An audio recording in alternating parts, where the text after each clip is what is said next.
Feeling trapped by outdated cancer treatments? You're not alone. Welcome to Off-ScriptRX, where we break free from the limits of conventional medicine and open the door to revolutionary repurposed medications. I'm Dr. Nathan Goodyear, and this podcast is about disrupting the cancer care status quo. It's time to reclaim your health with treatments they don't want you to know about. If you're ready for a future of real possibilities, you're in the right place. Rethink repurposed medications. Rethink reality.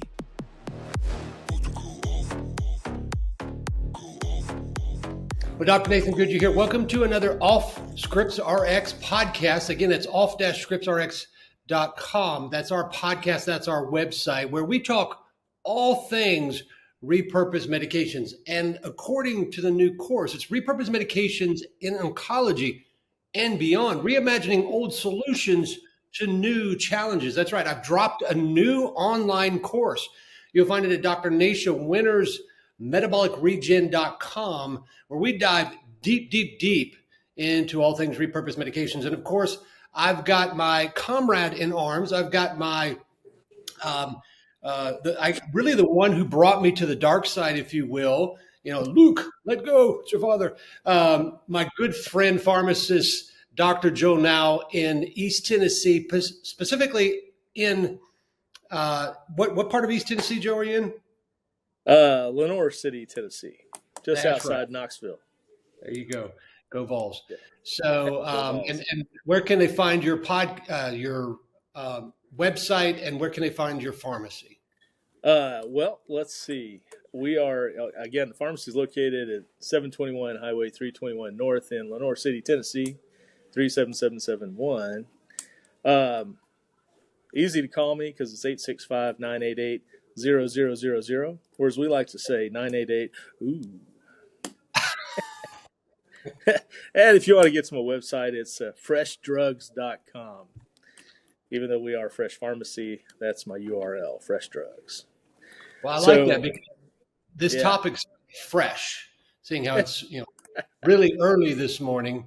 People are going, boy, Doc, you're kind of stumbling there a little bit. Well, got my coffee. It's 4:30 this morning, so it's a little early. You crack it on, man.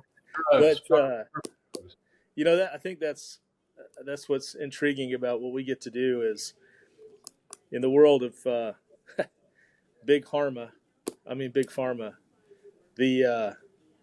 If something goes off patent, it magically no longer has efficacy and doesn't work. And so you're constantly taking a fresh look at old medicine, and amazingly, it's actually quite effective. Everyone sweeps it under the carpet because as soon as it loses patent, there's no way to make money off of it. And so paying attention to some of the older medications has been quite an eye-opener and, game changer for a lot of patients. Yeah, and it's really interesting because what you're saying without, I think, saying it, Joe, is that there's this intersection of medicine, science, and political regulation. And I wouldn't say politics and regulation are the same because a lot of regulation comes not from elected officials, but from appointed officials. And so it's this intersection. And I think the flashpoint really in history was, the pandemic. And I want to talk with you today about that trilogy of medications that's really a hotbed since that article that was written last year in Orthomolecular Journal talking about Ivermectin, Mebendazole, and Fenbendazole. Because as I often say, I'm one of the biggest fans of repurposed medication oncology that there are. But one of the things that I also want to do is I want to follow the science, just as I don't want to just simply follow politics and what they say. I want to make sure that we're following the science, even if it's not in alignment with politics. That's what doctors should do. Doctors should be the greatest advocates for their patients, following the science. And I think what happens is we can have that on both sides of the argument. Joe, I'll start this off this way. There was an online Journal of American Medical Association review that was published in late October 2024 or early November. I can't remember which one it was, but it was a survey. And they asked patients, do they trust their doctor? Do they trust their hospital? So as a whole, you could say, do they trust medicine? You know what that percentage was of those that did trust? It was the lowest ever, 40%, It's higher meaning than I would, six. that's higher Yeah, than I would expect. That it's higher than the news, the media, if you if but you if you were to poll my patient base, I would say yeah, that it's like 99%. I mean, don't. yeah, yeah, that went away 5 years ago with COVID. Yeah. Um, yeah, the trust factor has totally changed. Um, And I think medicine doesn't realize that, a lot of medicine, but I think also what happens, and again, I don't put the blame on patients at all, at all. I think there's no blame there. I think the blame is on the industry of medicine as a whole and doctors as a whole, because when it comes to things like repurposed medications, we have turned our back on patients, and we've said, okay, you go do this on your own, and I think that's our own fault. And I think what you and as pharmacists are really trying to do is you're trying to fill a gap that doctors have created that never should have been created. And I think you guys are doing a good job, but I think we doctors need to re-engage. that would be helpful. Make your job easier. Yeah, I think some of us are like, feel like we're the only ones out here on the ocean. But no, there's a lot of interest in gaining from the use of these things, and it may just be the sheer amount of people. Obviously, social media has a lot to do with it. Somebody gets on there, posts a TikTok or something, and says, I grew an arm back because I chewed on some root, and then that explodes, and it gets around, and people come in and they're like, hey, I want a root to chew on, and those are fine and dandy, but we have to take a look at the data and say, okay, where does this make any sense? And there is a huge push. I'm not too thrilled with politics involved in medicine, and especially how it's they've used it to threaten the physicians and say, hey, look, if you write for ivermectin outside of just deworming somebody, then you can lose your license. That kind of threat is totally uncalled for, in my opinion, because the physician's job it is to diagnose and not be told what they can and can't do when it comes to the healthcare of their patient. So for that, I wish they had a little bit more freedom. On our side, we were seeing the same thing. A dichotomy between pharmacies where ones are, hey, looking at ivermectin and saying this is a positive thing and it has many potentials. And then the others, it's like, I'm not touching it because they still believe the narrative that was pushed forward by the FDA, which was totally incorrect, proven in court that it was false data that they were promoting, saying, it's only for horses, don't take it, which couldn't be further from the truth. But the beauty is if there was one good thing that came out of COVID was forcing us to look at ivermectin like we've never looked at it before. And, now we're, I don't know, one of the latest studies I saw pushed it towards 30 different disease scenarios that it has some sort of benefit. It gets better and better all the time. And now we're looking at these two others, and we're talking about today. I think we're just going to review Mebendazole and Fenbendazole and ivermectin, and kind of talk about why they're so popular, and why so many people are using them for cancer treatments. And I think the biggest thing that makes me scratch my head is the fact that there's four, but three main ones that we talk about, which is the Fenbend and the Mebend. Then there's the Albend, and then there's Flubend. Anyway, And Oxfam, there's several, all in the class of what are called the benzimidazoles. Yeah, exactly. So we're seeing a big push on mainly two, which is the Mebend and the Fenbend. But the difference being is that you have to have a physician write a prescription for the Mebend, and it can be expensive. Whereas you don't have to have a prescription for Fenbend, but it's not approved for human use, it's just for dog deworming. It And truly is the dog dewormer. I mean, yeah, that's and they're using it, and it's because somebody got out and said it worked. And the question is, does it work? The answer is yeah. Clinical observation shows that it works, and so you can see this huge push by people doing it because one, it's cheaper, and you don't have to go and convince a physician, of which they're unwilling to even discuss it, many of them, and not even open-minded to having that conversation or browbeating their patients once they even make a suggestion. I can't imagine what it's like to be guys in your all shoes when the patients are coming back because of the influence of social media, where they come in and they say, well, my friend took this and grew their arm back. You got to take that with a certain amount of open-mindedness and listen. And I wish they would, but there's so many of these reports coming back to us saying, I tried to talk to my doctor and it was just like, absolutely not, no more yeah, discussion. If you do that, I'll fire you as a patient. And yeah. and so these patients are afraid to share what they want to do or what they are doing with their current physicians, and that becomes a dangerous situation. Um, and so I always encourage them to tell their docs what they're doing, but at the same time, they've got to dance around that based on the reaction that they're getting. And I'm not trying to paint a negative. Well, yeah, I guess I am.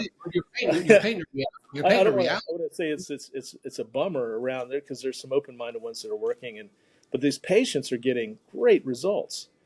And I think the unfortunate component is that there's many physicians out there that don't know that there's other mechanisms on board doing the same thing, and they might attribute it all to just chemo or all just to radiation or some their combo. I think And you're bringing up a really really good point, Joe. First is one that doctors are turning their back on the patients. They're basically saying, "I don't want to hear it." Patients know that, they hear that, they experience that, so they say, "Well, I added this supplement in, I added this herbal therapy in, I added this, fenbendazole in, and so I'm just not going to tell him." Now, there can be two sides to that coin. There can be the side that's, the patient's continuing to receive chemotherapy, conventional radiation, immunotherapy, take your pick. Which, I mean, that was the case with Tippins. He was taking Keytruda, you know, immune checkpoint inhibitor, and a lot of people don't talk about that. And that's where I always tell people, I say, look, the power of repurposed medications is very real. But what the science has really said is the power of repurposed medications is when it's used in conjunction with other therapies. Now, that can be other repurposed medications, but that can also be, other therapies, whether that be immunotherapy, chemotherapy, radiation, etc. I mean, one of the we'll talk about here soon is looking at surgery and celecoxib and propranolol. Surgery is associated with a short-term immunosuppression, but adding in celecoxib, which is a COX-2 inhibitor, and propranolol, a beta-adrenergic blocker, and they just showed it for 3 days preoperatively to 7 days postoperatively, they reduced the immunosuppression associated with surgery, which reduces the potential risk of metastasis. And people go, well, why is not every doctor doing that? Well, because in their mind, this concept of repurposed medication is a no-go zone. Not only is it not a no-go zone in their own mind, it's a no-go zone because they have to conform. Okay, so they have to conform to a certain pattern, a certain way of thinking. So patients can get benefit from adding in repurposed medications, or for example, here, fenbendazole, but at the same time, that can augment the chemotherapy and radiation that they're on, and their oncologist will go, wow, look at what I've done for this patient. And the patient's sitting there going, wink, wink, I know what I've done to help. And they've not, basically they've not worked together on this. But I've seen the opposite too. And this is an issue that does concern me about fenbendazole, is we don't know how to dose it. There are those that say they do, and I'm sorry, we don't. When you compare it to mebendazole, we know how to dose mebendazole. We know the safety profile. We know the toxicokinetics on mebendazole. Your point is well taken. Patients can't get it. And so what they do is they turn to its quote unquote sister, fenbendazole, where we have such limited data. And so in that, then what happens is the dosing can be accelerated, I think, unnecessarily, and it causes liver toxicity. So, and I've actually heard somebody say they've never seen a side effect associated with it. I said, then you've not really followed your patients, because I've seen side effects with ivermectin. Rare, very rare, but I've seen it when you've done it enough. So I see two sides of the pendulum there, Joe. And again, there's no bigger fan of repurposed medications, but I think what we've done in medicine is we've left patients out in the cold to turn to Dr. TikTok, to turn to Dr. Instagram, to turn to Dr. Facebook. Mm-hmm. And the pharmacists are left to do their best. So, I congratulate pharmacists like yourself that have engaged. But I think we doctors need to re-engage, to partner with the pharmacists to help the patient. And I hope that's what we can do in this podcast and in the course, is help doctors understand there's a power in repurposing medications in cancer with science. So let's just simply follow it and let's help patients now. Let's re-engage and help patients. Yeah. And, it's, gosh, man, it's so much fun. But I've told you, and I may have mentioned this before, I've probably had more fun in the last 2.5 years than I have in 30 of dispensing medicine, because these people are coming to us and they're saying, hey, I'm stage 4. They're telling me to get my affairs in order. I've only got 30 days to go, all that kind of stuff. And they start doing some of these things, variety. Some are ivermectin only, some are mixtures with Fenben and this, some are not Fenben, but ivermectin plus Mebend, and varieties of these backs and forth. And I've heard, and I haven't seen a lot yet, but hear talk about taking both Fenben and Mebend, and I'm not so sure about that one. I don't know anybody that's done that yet, but it seems like I've seen some chatter about that. Let's talk about that, because really seems like overkill to me. Yeah, where this began was there was an orthomolecular journal article. Let's see, I got that pulled up here. Targeting the mitochondrial stem cell connection in cancer treatments, a hybrid orthomolecular protocol. It was actually a very nice article. And what happened is I was actually in Knoxville, Tennessee at that time. My wife and I. Remember when it came out? Yeah. So it came out, and I dropped a reel based on that, because I woke up one morning and I noticed all over social media, peer-reviewed supports, ivermectin, mebendazole, fenbendazole in the treatment of cancer. And I go, wow, let me look this up. Now, I think it's important to provide some clarification of some scientific terms here, because this was an article they were proposing a new idea in cancer, what they called the mitochondrial stem cell connection. And so they were saying, here is our new theory in cancer, and here's our proposed hypothetical new theories in the treatment of this new theory involved in cancer. So yes, it was peer reviewed, meaning it's a journal that is composed of experts, quote unquote, that are reviewing the publication and saying, yes, we agree with this. But this was a peer reviewed paper of theoretical and hypothetical based therapies. Okay. Because it's not like this was a double-blinded randomized placebo-controlled trial of ivermectin, mebendazole, and fenbendazole. And so these peers reviewed it and go, yeah, we agree with this science. This is good statistics.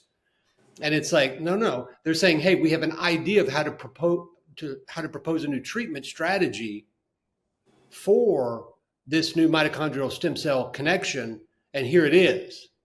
And so what happened is, I think in people's minds, they took peer reviewed and said, this means this is strong science supporting this strategy. And those two don't always align. Now, Joe, when it comes to those three medications, you're right about ivermectin. The list of studies that are growing in its support is dramatic. I mean, as of the time of the publishing of my ivermectin course, there were 459 studies published in PubMed. Now, that's just one of your mainstream kind of peer-reviewed site locations, Europe PMC and some others there. For mebendazole, there were 205 at the same time. Okay, neither one of those are small fries, so to speak. Pretty good evidence there. Now, very little of that, if any, was actually in human studies. Most of it was in vivo, in animals, and in vitro means petri dish, okay, basically. But mebendazole actually had more human studies at that point than ivermectin, but less number overall studies. But then when you look at fenbendazole, so that's 459, 205, fenbendazole was only at 32, at least at that moment, okay? And what's interesting, it's all in vitro, in vivo, no human studies at all, most of it in vitro. And of those 32, 5 studies actually had negative impact, particularly on liver carcinogenesis, accelerating liver cancer that was present, et cetera. So, and I think that probably is related to dosing maybe. But so that was really the breakdown of the studies that were actually there. Mm-hmm. And so when patients come to you talking about that trilogy of medicines, that's where it's really coming from. But what it did is it just took off on social media. And again, it's because they don't trust their doctor. They're not talking to their doctor. You're right. You're absolutely, we see that trend. I would say the vast majority of my patients that are using, most all of them are here for the ivermectin. There's some that are using it by itself. If they are using it in combo, the vast majority of them are using Fenben because of ease of access. Even though we have mebendazole available, I just don't have that many doctors writing it because in the state of Tennessee, I can do ivermectin, and I have to dispense it in Tennessee, but that rule does not apply to mebendazole or fenbendazole. So it's just ivermectin. So if we can't get a doctor to write for Mebend, then the patients are then seeking out Fenben in order to achieve their outcomes. That's where we're at. So basically, politics has created a lot of this query that we're in. Number one, because of the censorship during the pandemic, obviously, which I think is egregious and forever in history. It'll go down with some of the same atrocities that were committed during World War II. But, politics saying, well, we can do it for one drug, but you're not going to do it for another. That makes no sense. So, it sounds to me like what needs to happen, Joe, is there needs to be a movement to make mebendazole to be the same de facto as ivermectin in Tennessee. So, that would be boy, if they pass a law that says we just sell that OTC, now that would be interesting. Well, if you are a patient that lives in Tennessee or knows somebody in Tennessee politics, reach out to Dr. Joe Now at the contacts that he said, and let's get that and let's make that happen. We can look at it and see. Yeah. I'm not sure where we stand on it. I believe in that combination. I've used that combination for years. What do you think about the safety factor of it, just OTC? I mean, ivermectin is quite safe, but you bring up another good question. Okay, you bring up another really good question. I think there's a liver. Yeah. So, ivermectin is very safe. Now, where I've seen a problem with ivermectin is at the crazy high doses where patients are advised to take it, if you will, where they're taking thousands of milligrams per day. I've actually seen a seizure. I've actually seen optic neuritis. So I've seen some side effects. It's very rare. It's very safe. I think it's important to understand that with ivermectin, it doesn't cross the blood-brain barrier well. So if you're dealing with a glioblastoma, if you're dealing with brain metastasis, mebendazole is by far the better approach. It readily crosses the blood-brain barrier. So when used as indicated, when used as science shows, ivermectin and mebendazole, I think, are incredibly safe. And what I mean by that is not as used as an anti-parasitic. I mean, use it as we know how to safely dose it. See, everything has a toxicity level, right, Joe? LD50, yeah. I mean, we can drink too much water, right? I don't know that they've ever done an LD50 on water, but I don't know. That's a good question, but I do know that. everything. Now, explain LD50. That's a pharmacy term, which Oh, in medical sorry. school, when I was in pharmacy, I said, LD, why do I need to know this stuff? And now it's like, I love this stuff because it's applicable to what we're doing. Explain LD50. Oh, okay. It's the LD stands for lethal dose, and the idea is if you're doing an LD50 on women and an LD50 on men, it's 100 men in a room. What would be the dose that you could give that would kill 50% of the people in that room? And whatever dose that is happens to be, like, if you're looking at the LD50 on ivermectin, if I remember correctly, it's about 1,400 for men, and I believe it's 1,100 for women. So that means that if you gave 100 ladies in a room 1,100 milligrams of ivermectin at one single dose, you would kill half the people, or 50%. Would you agree with that? Yeah. That's how my explanation No, goes.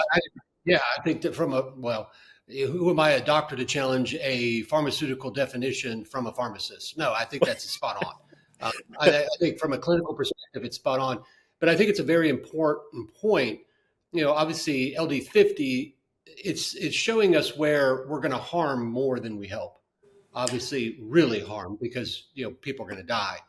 So we have, and that's what's an important point about repurposed medications like ivermectin and mebendazole, is they're so well known. They've been around long enough that the safety profile is widespread. And that's why its repurposed is so beneficial, is because we know it's safe when dosed appropriately. Mm-hmm. And that means you can crank the dose, elevate the dose beyond what's typically recommended for parasitic treatments, and do so in a very safe manner. But Joe, I think one of the things when you look at that LD50, and there's another term called IC50, which is inhibitory concentration, that's not talking about harm. It's talking about at what level is 50% of a pathway or a receptor or whatever blocked. But when we look at these terms, we have to recognize that they're used in the short-term indication. So ivermectin and mebendazole originally were approved for short-term use, right? They weren't used for taking year after year after year after year. That's right. I mean, yeah.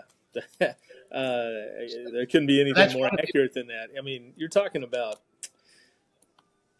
prior to COVID, I might dispense 2 ivermectins a year, and it would be, somebody at your body weight might be, I don't know, 12 milligrams, 15 milligrams, and those would be 3 milligram tablets, and you would take so many tablets to hit close to that once. Wait 30 days, and maybe, just maybe, I'll give you another set of 15, and that's it. That's all you needed to kill a parasite.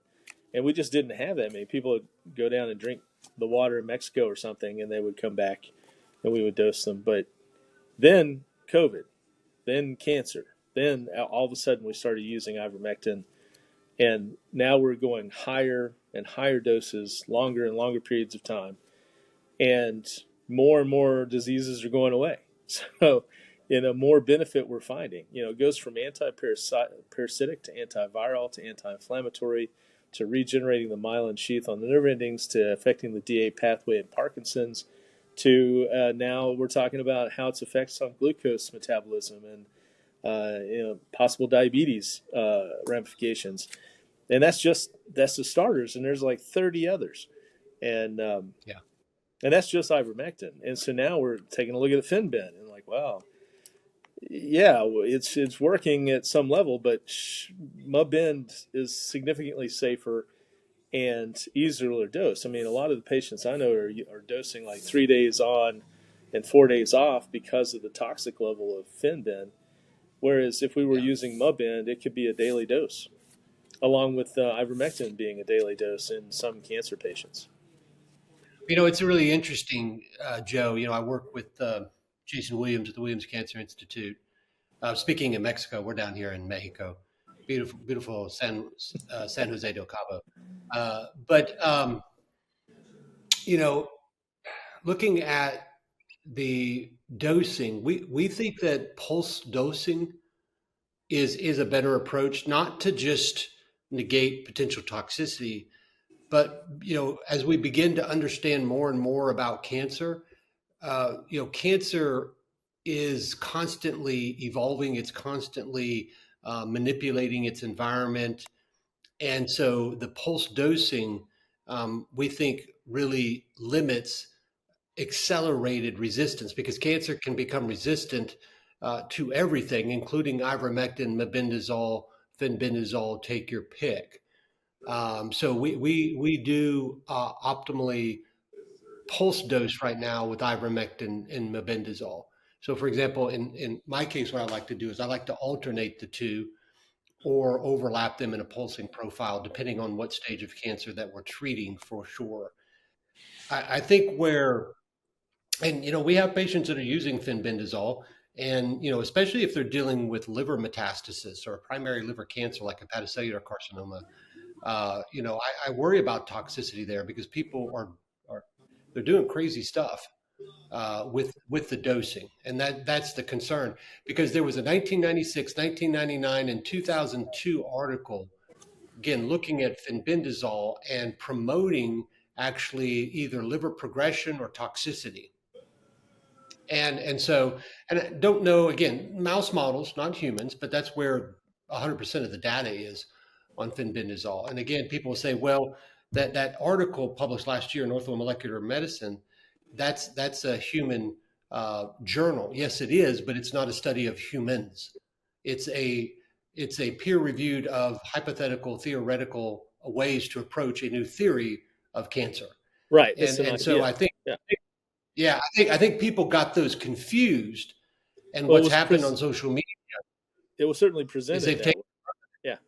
yeah, Oh no, I agree with you. It was certainly presented as if it was some sort of major study, and really when you read into it, it's like, well, hey, we all sat around a table and said, now if we're going to approach this disease, and I use this example with my patients, is you're fighting a war, so to speak.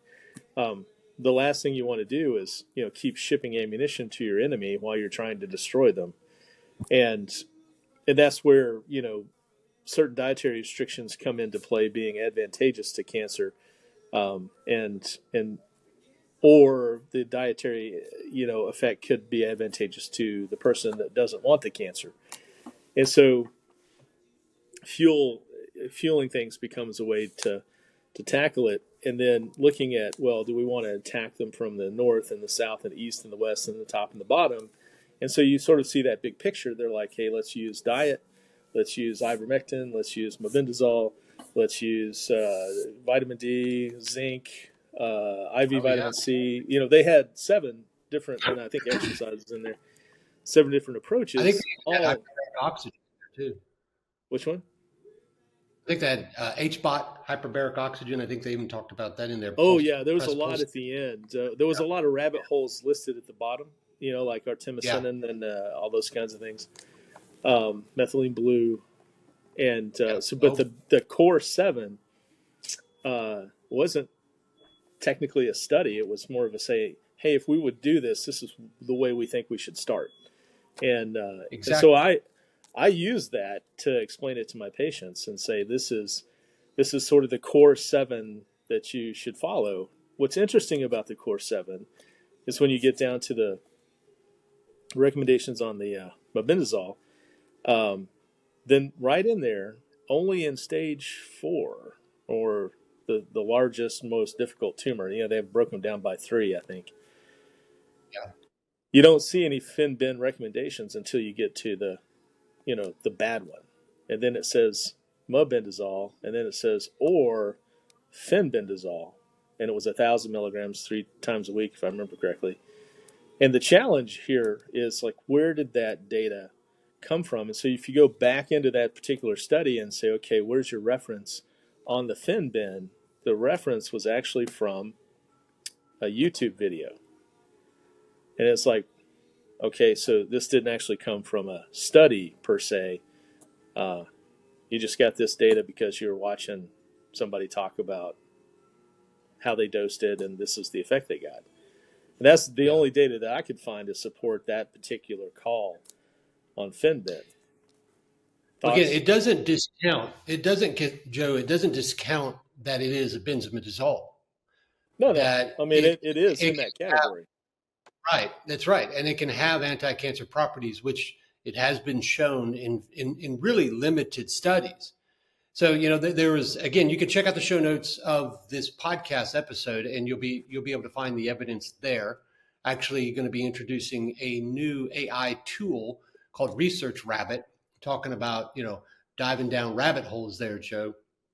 It's a great AI tool that I've been using for our studies supporting our work. And so I want you to use that, and you'll have access to that in the notes. And you can go down your own rabbit hole, if you will, on the research. So they are a nonprofit. So if you want to give them a little bit of money, help them, cover their operating costs, researchrabbit.com. It's a great resource for us. But, there are 2 in vitro studies, meaning, again, non-animal based, non-human based Petri dish, where they actually looked at different benzimidazoles. They looked at them in terms of anti-cancer activity. Most of actually what they looked at is anti-parasitic activity, but understand that the anti-cancer activity of the anti-parasitics are very similar to their anti-parasitic activity. If you think about cancer, you go, well, cancer does a lot of the same thing that parasites do. They grow, they spread, they evade the immune system, and they need a host. Now, that doesn't mean cancer is in fact a parasite, though parasites can cause cancer, liver flukes in particular. But we have to recognize that there's a lot of similar characteristics, and I believe that's why the antiparasitics work so well. But they actually looked at several of the benzimidazoles, and in 2 of those studies, they actually looked at mebendazole, fenbendazole, albendazole, which is another good one. Think you can't get mebendazole, try getting albendazole. By the way, you can get that in India. I have a good friend that's over there. But and then I've got both. Oh, do you? You've got albendazole. Oh, okay. Yeah. So if you are in Tennessee or in the surrounding state area and you have cancer, you need to be going to Dr. Joe Now in his pharmacy to be getting ivermectin, mebendazole, and albendazole. Now, I would not recommend combining mebendazole and albendazole because they're the same class of medications. That would be like saying, okay, right, I'm taking propranolol and now let me add metoprolol on top of it. Right. Okay? Don't It'd be like, don't do that. It's the same class of medications. Just increase the dose of propranolol or switch to metoprolol and maximize the dose there. Okay? Because they're the same class of medications. They're doing the same thing. And so what they actually did in these in vitro studies is they actually showed that mebendazole was even better than albendazole. And guess which was far down the line? Fenbendazole. And 2, when you look at the literature, you go, well, maybe it's that fenbendazole is doing something different than mebendazole. Again, hear me here. I'm not anti-fenbendazole. What I am is I'm pro-repurposed medication, but using it in a scientific way. That's what's important to me. Because what was done during the pandemic in trying to ostracize ivermectin and take away doctors' licenses, that was unscientific. That was political fascism through the white lab coat. That's what it was. And so we don't have to run from science. We just simply follow it in repurposed medication, integrative oncology. So I wouldn't, when you look at these different benzimidazoles, there's no evidence supporting that one does something different than the other at all. And so they're doing the same thing. So if you're taking mebendazole with fenbendazole, in essence, what you're doing is you're actually increasing the dose overall of mebendazole, which would equate to what I said about with the propranolol and metoprolol, Joe. Right. But then what happens there is with the toxicity associated with fenbendazole, because we really don't have a lot of toxicokinetic studies there, we do see more combination induced, particularly liver toxicity. But also, I think one other thing to be aware of too is the bioavailability of fenbendazole is much lower than mebendazole. Yeah, that's true. And there was I've only got 2 patients I think on Albin, and in looking at that, it seemed to be a little bit more toxic side effects associated with Albin as compared to mebendazole. And but I would have to say again, the vast majority of my patients, if they're using a combo with ivermectin, it's with Fenben. So from a clinical, so from a clinical observation standpoint, it seems to be working. I remember in particular, our first patient came in, and I may have told you this story. Is a kind of old feller comes in and he goes, "I want some Fenben," and I said, "Oh, I don't sell Fenben," and he goes, "Well, where do I get it?" And I was like, "Well, give me your cell phone." So we used the cell phone and find it on. First, we found it in a Slavic country, which made a real popular one early on, and tried to do that, but couldn't make the credit card work. And so they went on to Amazon and found some for him and used his credit card to order for him. And in a few days, he got it and didn't hear anything. And then 3 months later, his son comes in and he goes, "Oh, you remember my dad?" And so, yeah. And he goes, "His lymphatic cancer is gone." So, and of course, that was 2.5 years ago, and there was no recommendations back then. He just started taking, I think it was 500 milligrams every day for 3 months straight, and then no more lymphatic cancer. So there's an observation, right? The thing is that we weren't pulse dosing it. We probably should have been, but that was early on, and we didn't really know. It was all kind of new, and he didn't use any ivermectin either. He had heard about that, I guess, through the Tippin protocol and decided he wanted to try it. So, those kinds of things are very similar to here. So we hear lots of stories along those lines. Now, I think, this is where I dive deep into the course on the repurposed medications. You can find that over at metabolicregen.com. Again, that's module 1 where I talk about the history of repurposed medications. Really love that. People go, "Oh, it's just a recent phenomenon," right? No, it's been around for a long, long time. We just never called it that. No, we didn't. And in fact, its first term that they used, Joe, was called repositioning. And it was like, well, that's terrible. And they found that too. Leave it to doctors to come up with terms that are not great marketing, right? Well, we always use the term off-label. Yeah, that's how we did. Like label's going to say it's used for worms. We're going to use it for cancer, so it's off-label, and that's just the term we've used for use. And now we have the fancy new title called repurposed, which I do think is a better explanation for what's really going on. Yeah, I think it's better, and it really broke with the Redo project back in the mid 2000s. But what I go into is the history of repurposed medications. I talk about the story of the original discovery, the FDA approval, the original indication, and other approval. Okay, other indications that have been approved by the FDA. We have to understand to become a repurposed medication, you have to have originally an FDA approval. So in humans, and then what was the research to repurpose? What's the available research? What's the timeline of the research? What cancer types has it been shown to be effective in? What has it been studied in?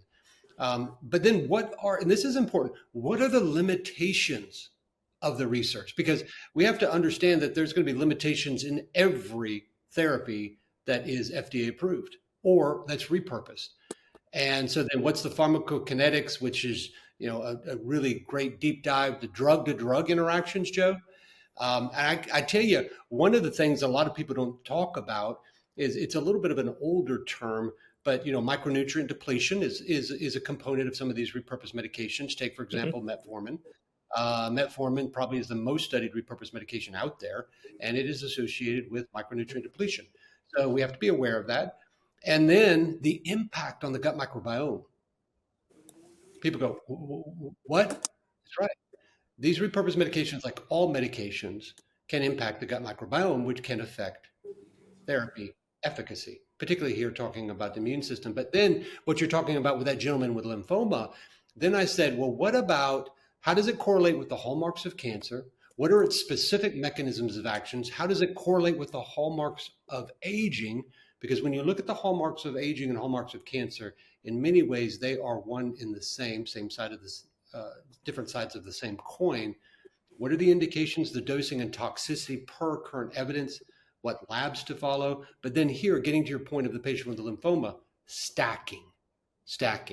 What research is out there about how to use these repurposed medications with other integrative therapies, other repurposed medications, surgery, chemo, radiation, immunotherapy, and targeted medicines?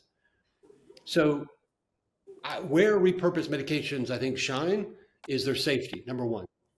Number two, but when they're used with other therapies, they augment them. And so I suspect, because mebendazole has been shown to augment chemotherapy, immunotherapy, I suspect, don't know, but he was probably receiving treatment and the fenbendazole just augmented it. That would be my suspicion without knowing that, but that's what I don't, that's where people say, look, I took this repurposed medication, whatever name repurposed medication you're taking, and they say, look, I'm cured.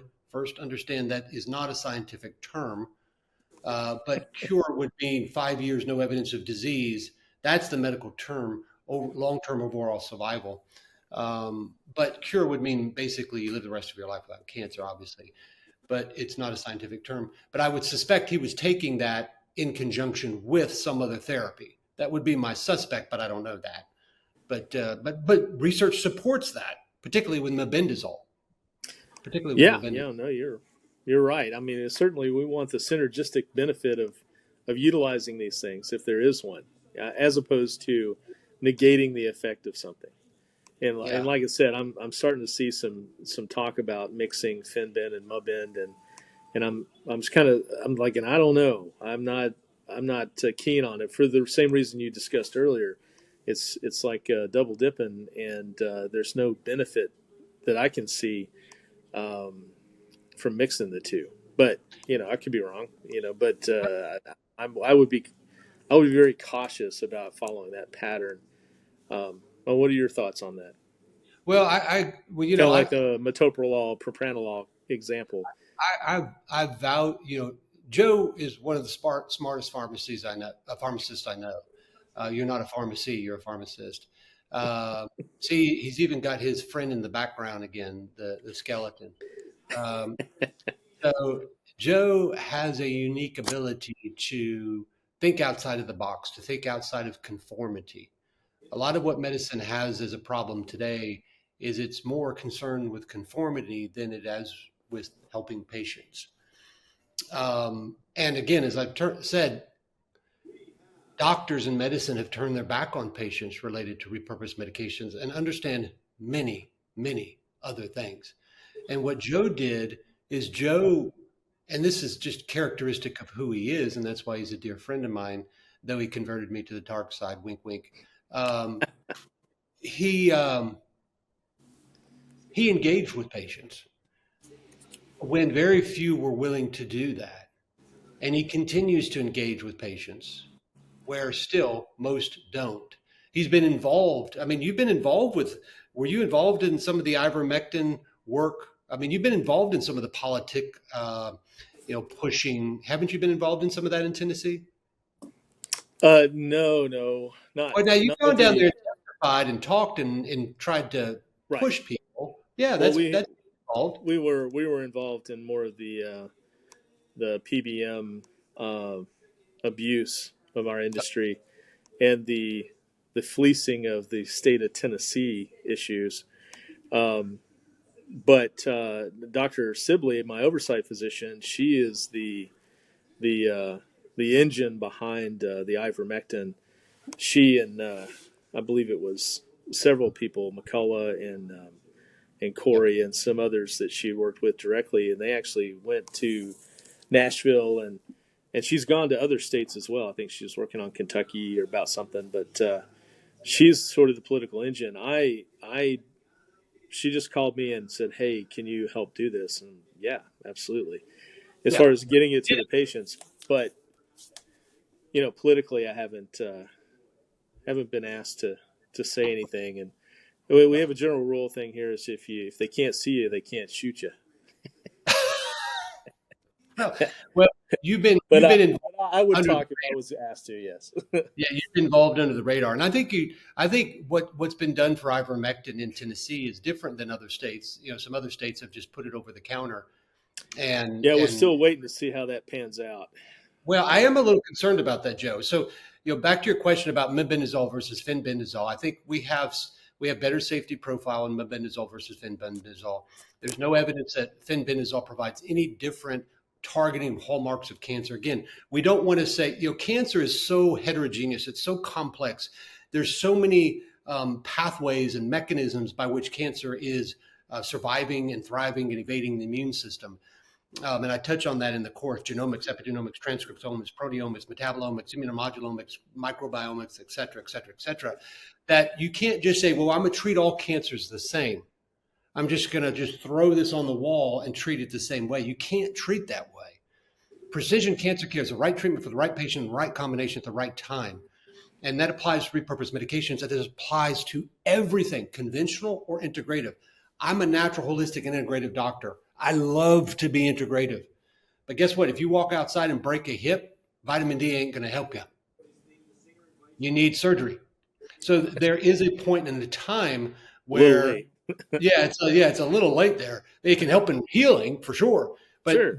There's a point in a time where chemosurgery and radiation can be advantageous. And you would go, oh my goodness, how can you say that? You're an integrative cancer doctor. Well, I do call them the unholy trinity too. So, don't get ahead of me, because I call them the unholy trinity because they do massive damage to the immune Well, system. I think that's anybody's approach when they get into functional medicine or integrative medicine. The idea of integrative just means, hey, I'm not unwilling to use things, and I've seen that happen, over the years, where you go to an allopathic doctor and they give you only one kind of thing. Like, as an example, if you want to sleep, they're going to give you Ambien. You'll sleep, but are you low on Ambien? No such thing as an Ambien level. So that would be your third choice. And then second, you go to an herbalist. Herbalists are like, I only give herbs. Yep. They give you a valerian root. You go to sleep, does work. Question is, you're not low on valerian, so that becomes a secondary choice because there's less side effects. Then if you go to a functional medicine, they're saying, okay, well, we could give you pyridoxal 5-phosphate, vitamin D, not vitamin D, but vitamin B. We could give you magnesium. We could give you 5-HTP, tryptophan. I mean, there's, half a dozen or more ways we can knock you out. And it's all else we're doing is replacing what's missing and letting the body just do what it's supposed to do. Now, the integrative component of that is the fact that we're willing to use Ambien if we need it, willing to use the herbs if we need it, and willing to use the supplements, all in an appropriate scenario. So we may not be big on chemo, but we might be more apt to use low-dose chemo. But still, that might be a third choice if we don't get the outcomes we're looking at from using supplements. If we don't get the outcomes from using herbs, then by all means, whatever it takes to fix the patient. That's my opinion about integrative. You see why I love Joe. You couldn't have said that more eloquently, Joe. That was well structured. That was well stated. It was really, and it's recognizing everything has a time and a place and a purpose. We just want, in the arena of oncology, of cancer, the less surgery, the less chemotherapy, the less radiation, the better, because the less harm that's done. By the way, I haven't said this yet, but ivermectin can make cold tumors hot, meaning it can take non-immune responsive tumors and make them immunologically responsive. That is massive. Mebendazole aids chemotherapy, aids immunotherapy. That's human studies that show that. Check out the show notes. So, mebendazole versus fenbendazole, I would not duplicate them. I would not take them at the same time, because you're just essentially taking more of the same class of drug. I would just pick one and go with it. Now, what I would say, Joe, is if the state of Tennessee, which I have a great fondness for the state of Tennessee, it seems like, all my lineage is moving to East Tennessee. So we've had a few move in lately. Yeah, we have, and of course, East Tennessee brings back such fond memories. And I often say, go Vols, and that's very true. But if they've the approach that they took with ivermectin, I think was the right approach. It's to basically pharmacists are on the front line. Okay, let's allow them to do what they do very well: engage with patients, look at what they're all on medication wise and supplement wise, and let's provide a fast track way for them to be able to get ivermectin to the patients. I think they should look at doing the same thing with mebendazole. I think the safety profile of mebendazole is fairly equal to ivermectin, so I think they should look at that in the same light. So, I'll be happy to get behind pushing that in Tennessee. And if you're on watching this podcast, you need to push the local legislators to do that as well. Understand, patients, you are the force vector of change in government and medicine. If you want to change medicine, if you want to change politics, you band together and you do it. And guess what? Patients lead, politicians and medicine follow. It's just you got to understand the power that you have, and the power comes through science and knowledge. Now, other states have said we're just going to make ivermectin just straight up over the counter. Right. Now, let me give you an example of how that might be an issue. In Mexico, a lot of things are over the counter, a lot. So we had an instance where somebody was asked to go get propranolol, go down to the pharmacy and get propranolol. So they went down to the pharmacy to get propranolol. Well, the prescription, the note, it wasn't a prescription, it was just a note, because it's just over the counter. You get it like vitamin D. And so they went to get propranolol, but the way it was written, the pharmacist thought it was propofol. And so they gave this individual propofol over the counter. Joe, most people may go, "What's propofol?" Wow. You might be propofol related to Michael Jackson. Yeah. Yeah. Well, propofol stops you from breathing. Yeah. Yeah. I mean, it's an anesthetic. That's a mistake. Yeah. But people go over the counter. Everything needs to be over the counter. And you go, well, there's some experience here that says maybe not. Some, yes. But there was the movement about ivermectin. I'd love to get your take on this, Joe, because you hear the patients, they'll say things to doctors that are different than what they say to pharmacists. With ivermectin, there was a push, particularly in the spring of this year, 2025, and it was said it's safer than Tylenol over the counter. And I would say to that, well, the problem with Tylenol over the counter is when you use it as clinically indicated, as the science shows, Tylenol is very safe. The problem is when it's over the counter, people don't use it as indicated. They just use it however the heck they want to use it. And that in turn runs into the problem, because then they're taking other medications, they're taking other supplements, maybe they're taking Tylenol and drinking a fifth of vodka. I got a headache from drinking all this vodka, so I'm going to take me some Tylenol. Oh my gosh, my liver hurts. What's going on? And so, yes, ivermectin is safe. But when you move it over the counter without any stipulation, without any scientific backing, like with a pharmacist, which I think, again, Tennessee has done well, I worry that it becomes not as safe as it really is, because now you start to mix it with everything else. And that's true. And I don't know the details of, say, Arkansas and Louisiana's state. I've heard that it's going to be OTC, just sitting on the shelf. And that might be the way they chose to do it. In Tennessee, we chose to, make it a collaborative practice. So any that I'm dispensing under my doctor's license, my oversight physician, and I have to dispense the medicine. I have to counsel the patient, explain to them how to use it, what it does, those kinds of things. And we have to, on our intake form, we have to evaluate the medicines that they're currently on, their current disease states, as well as making sure they're not taking anything that would be contraindicated in the use of the medication. So our process of making sure the patients are getting something safe and going to hopefully use it correctly or safely, it's been sort of written in the way we do it.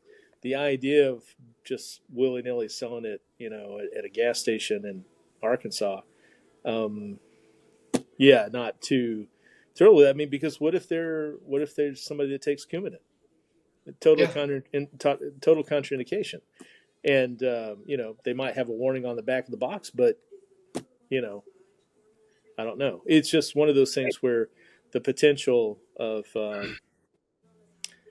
we want them more easily accessed, and I would love to see mebendazole more easily accessible to patients. And again, within reason. I guess I'm a little biased that way because I feel like if it's a drug, then it's in my wheelhouse or my sandbox, and that's the way it should be done. And I would feel the same thing about the legalization of marijuana if they ever do it in Tennessee. I feel like if it should be done, but it should be done from a medicinal standpoint and only dispensed through pharmacies, of which again this is what we're looking at. Is this patient need this medication, and what are the parameters that we need to evaluate in dispensing it to them? And to me, that makes the most sense instead of just saying, "Hey, just, sell it at any Tom, Dick, and Harry and let them go." So it's just my little political comment on access to meds. Well, I think, again, I think Tennessee has created the model here to follow. And I think what they need to do is they need to expand that model, because you therein highlighted all of the reasons why having clinical eyes on these medications that are being used and increased in access to the general public, why those eyes are so important, because patients are not trained. They shouldn't be. What I say, it's like when we look at a drug over the counter where it's been not available over the counter, it'd be like saying, well, I have this game where I fly this airplane on this game, and I'm an expert pilot. I've won all the awards on this game, and so you get on the plane, you go, "Hey, Captain, take a back seat. I've got this." It's like, yeah, not really, dude. So the point here is, I think these medications are powerful. The access definitely needs to be increased, but it's all those interactions, it's all those comorbidities that can complicate the metabolism of these medications, the interactions, even with supplements that you're so equipped for. That's the other thing. People think supplements and herbs and integrative therapies have no side effects. Well, guess what? They can, and they can interact with these medications. They can increase efficacy. They can reduce efficacy. They can cause complications, side effects. So I think Tennessee has a better model compared to other states where they're just making it compliance over the counter. So then my question then for Joe is, okay, so if they make it over the counter, politicians make this, what happens when these over the counter new medications cause harm and cause death? So the politicians going to be responsible? Nope. Guess who's going to be responsible? The pharmacist selling it Yep.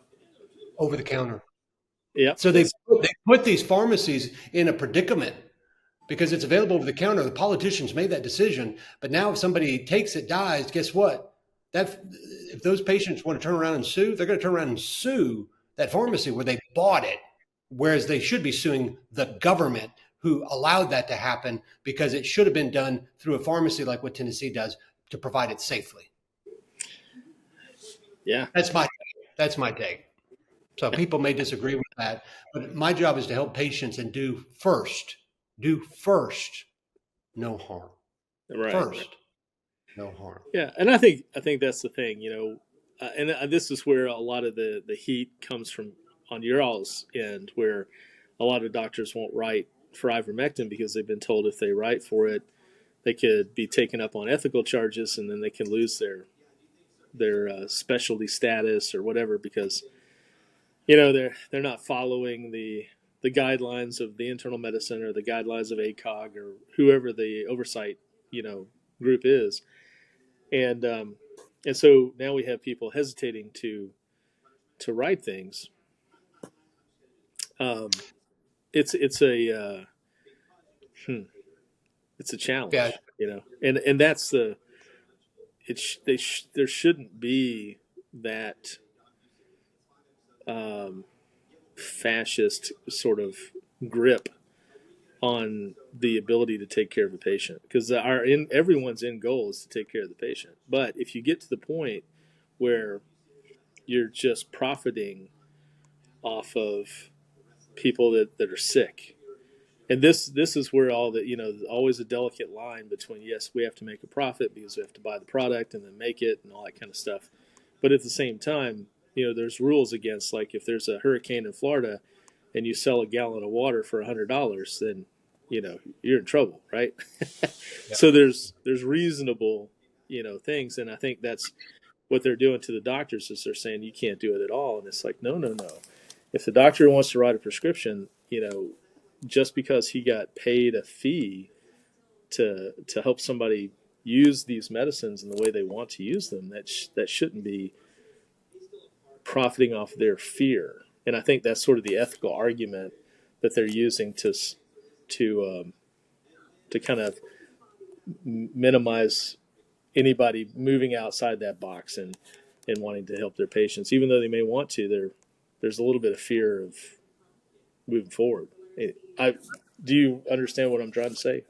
I understand being completely. clear about It's the tyranny of modern day medicine that was basically birthed through the pandemic. And I wrote this last night, and so I'll kind of close with this, and we'll let the listeners find where you are. And of course, we cut up all this and send it on social media and everything. So again, if you're in the area of Tennessee, particularly East Tennessee, Georgia, North Carolina, South Carolina, Kentucky, it's not that far of a drive to go see Joe Nowell. And trust me, you walk through that door, you'll see him there. You'll see a lovely bride. You'll see sometimes some of his kids, and they'll take good care of you. But I wrote this a little bit last night, and I think it summarizes kind of some of what you said.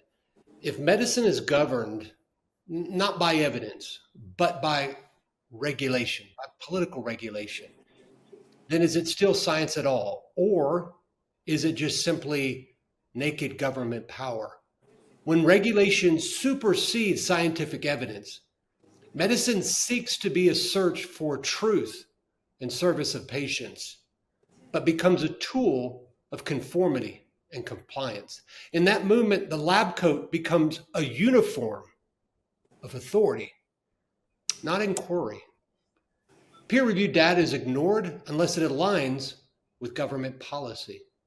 Clinicians are punished. We've not seen that, have we?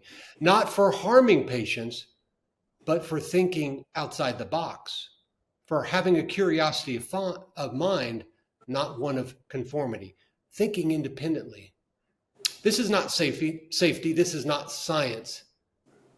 It's technocratic dogma. It's medical tyranny, cloaked through the language of health. True science questions, adapts, evolves. That's what science is. It is the curiosity of mind, asking questions and following those questions through the answers. Regulation enforces, limits, controls, produces conformity. When one dominates the other here, when regulation dominates medicine, what remains is not medicine. It's merely conformity, obedience with a stethoscope. So that's what I wrote last night, and I think it summarizes really well what you said.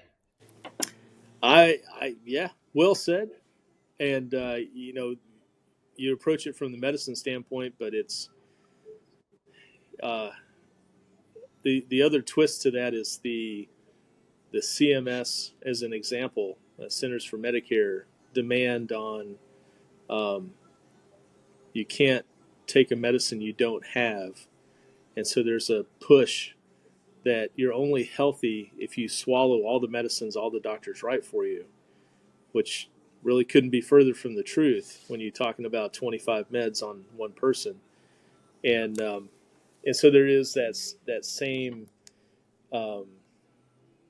regulation that says, make sure these people are taking it, to the point where I think Pfizer and some others have developed chips that are now going to go in their meds according to what they're planning, so that after you swallow the meds, the gastric juices create a signal in a chip, and then it says signal your cell phone and calls your insurance and says, I took my meds, so that you can be compliant.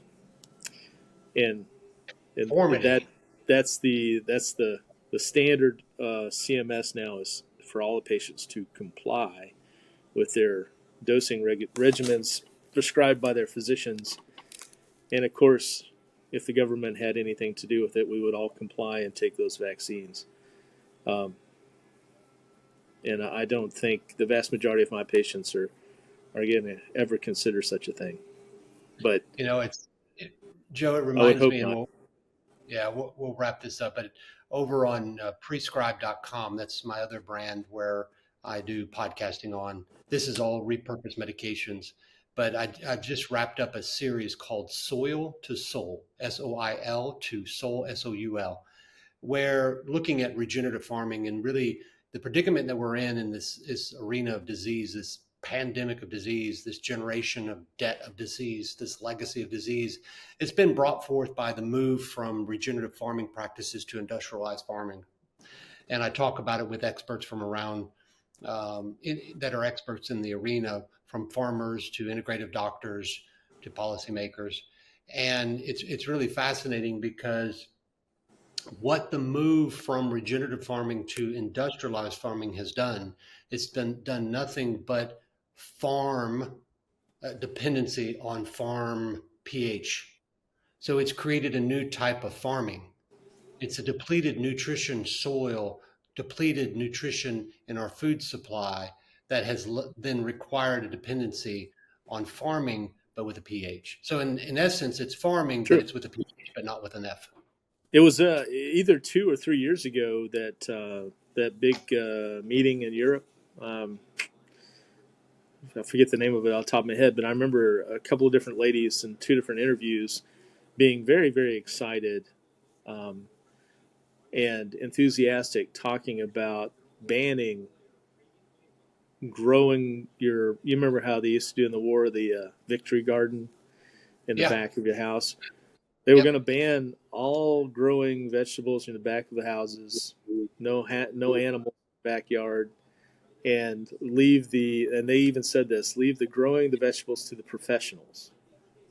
And their argument is that all that greenhouse gas caused by all those backyards is going to somehow erode the atmosphere.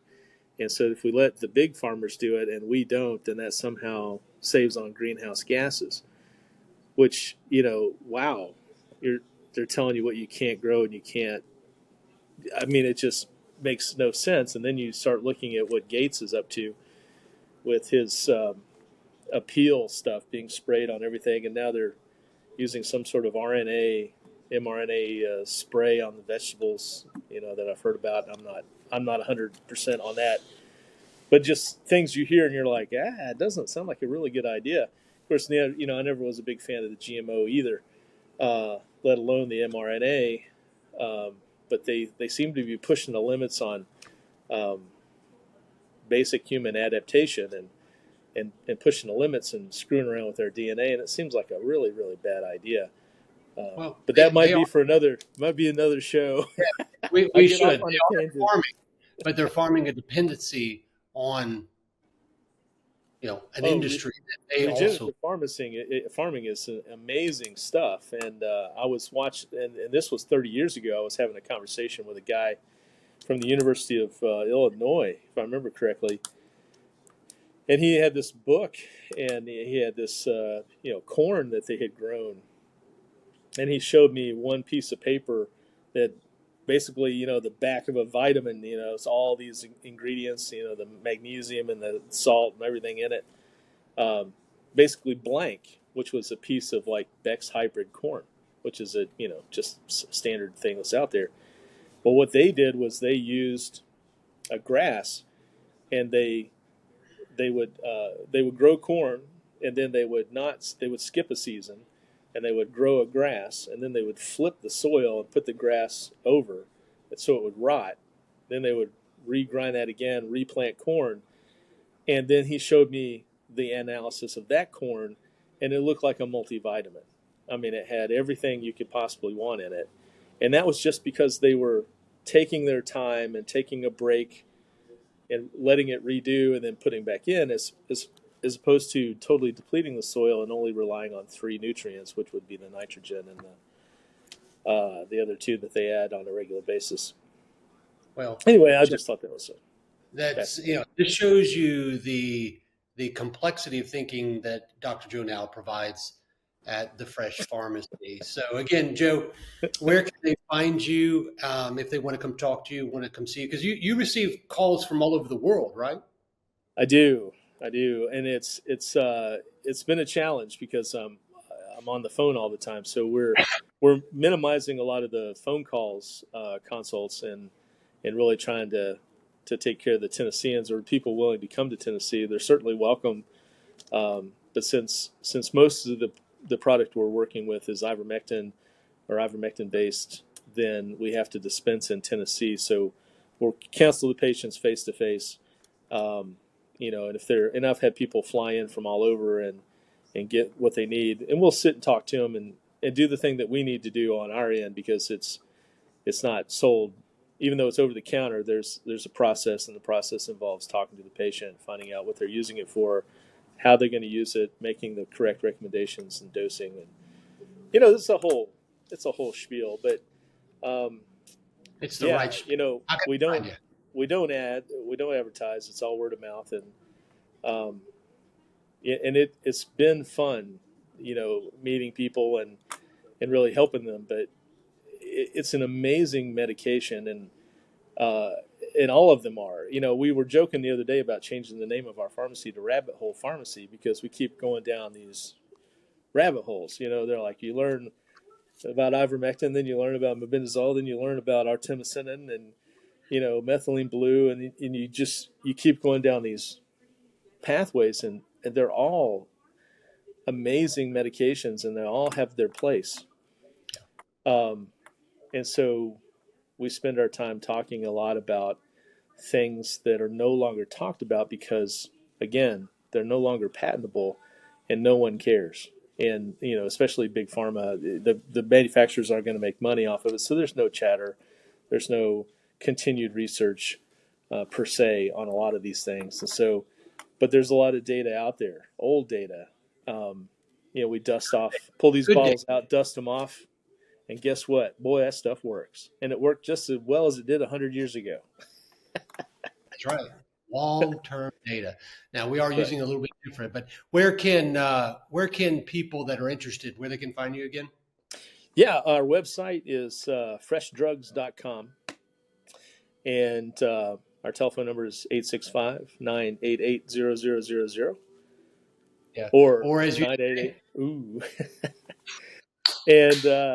And we're here in Lenoir City, Tennessee, and just come by and visit. That's right. Give us a holler. Again, he's a regular guest or co-guest on this show because we want to provide evidence-based approaches to repurpose medication in oncology and beyond.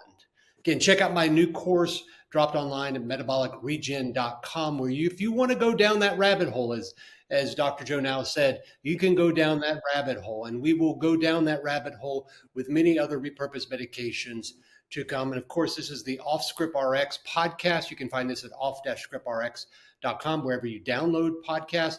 I mentioned the Soil to Soul series. There's other series on there. Go over to my prescribed podcast, pre-scribe.com. And if you or a loved one has cancer and you're looking for the future of cancer care, and what we're doing in repurposed medications in regeneration will blow your mind. The concept of aging in cancer as being a requirement. Is aging a requirement? Research is suggesting it may just not be. It may be a choice. So you can go to williamscancerinstitute.com, where we're bringing the future of cancer care today. Joe, as always, it's been a blast, and I look forward to joining you at least 4:30 my time in a couple weeks to jump on another repurposed medication podcast. That sounds good, man. I appreciate it. Keep up the good work. Oh, you keep up the good work, Joe. As always, pleasure. Talk to you soon. All right, you take care. Your health deserves more than a one-size-fits-all approach. Subscribe now and share this episode to help others break away from outdated treatments. Visit OffScriptRX.com to see how repurposed medications can fit into your personal cancer care strategy. Don't settle. Take action and join the movement to rewrite the future of medicine. Rethink repurposing medications. Rethink reality.